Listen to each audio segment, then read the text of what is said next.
Rien n'est plus scandaleux que ce qui m'arrive, mais pourtant, ici même, une tache d'encre bleue a disparu. Voilà une chose étrange, j'ai beau être dans la mouise, je tiens mes mouches et mes stylos encre et mes plumiers.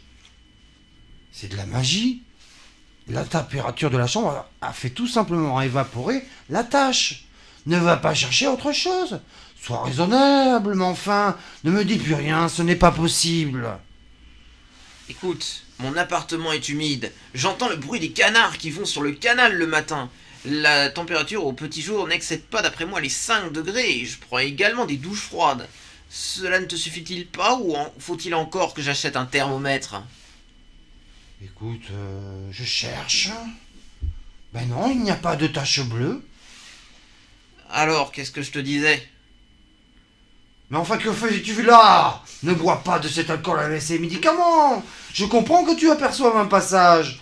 Tu n'es pas un peu fêlé de faire des mélanges, comme si tu n'avais pas assez d'hallucinations.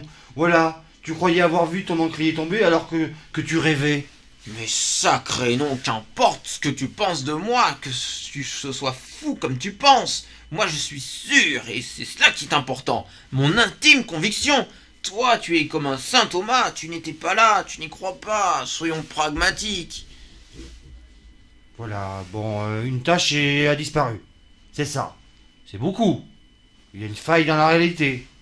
Mais enfin, la tache, elle a chuté vers l'autre versant du vide naturel.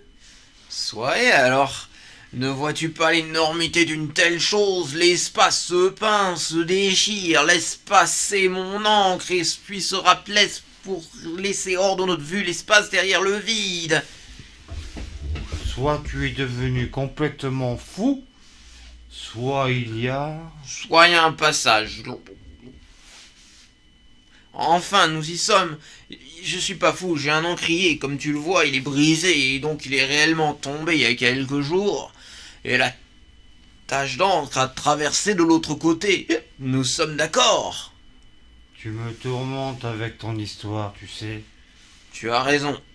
Reposons-nous à présent, que nous sommes d'accord. Couche-toi, ne va pas rentrer, reste, je t'en prie. Mais quelle mouche obèse me pique. Mais qu'y a-t-il? Quelle mouche obèse te pique? Le fluide s'est fait plus intense avec la nuit. N'entends-tu pas le bruit assourdissant du vide? Il crépite, il déborde de trop plein. La comédie a cessé, mon petit. Regarde, ouvre tes oreilles. L'amplitude du bruit de fond dans la pièce est insoutenable. L'univers regorge d'une énergie infinie. Écoute cette tension du vide. L'armature du vide va céder, je le pressens, comme les jours mondiaux sans lendemain. Comme un corset trop étroit. Accroche-toi, quelque chose, je ne sais pas quoi, se prépare.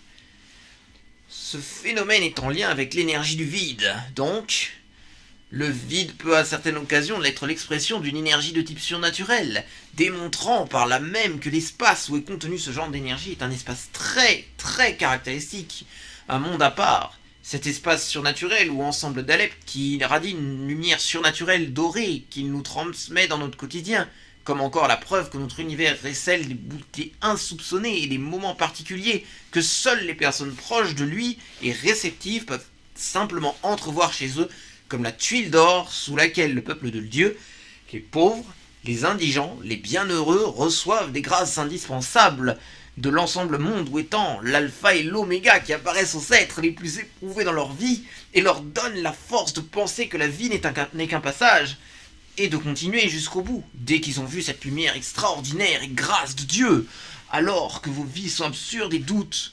Tous vos efforts seront dans le futur de rejoindre cette lumière dorée ou divine, ou pas, démontrant par là même que les valeurs matérielles que nous poursuivons amèrement et qui nous subordonneront même dans le déclin de la planète et l'apocalypse, cette source de lumière et amour et cette trou noir microscopique qui happe la matière vers la proximité de son message, notre vrai monde que je souhaite à tous, tout le monde, sauf à mes ennemis, et encore Dieu en jugera en dernier ressort, j'en suis sûr à présent.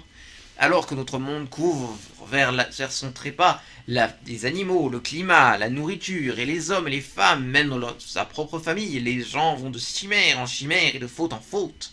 Le monde n'est qu'une farce, une mascarade, une chimère qui nous a éprouvés.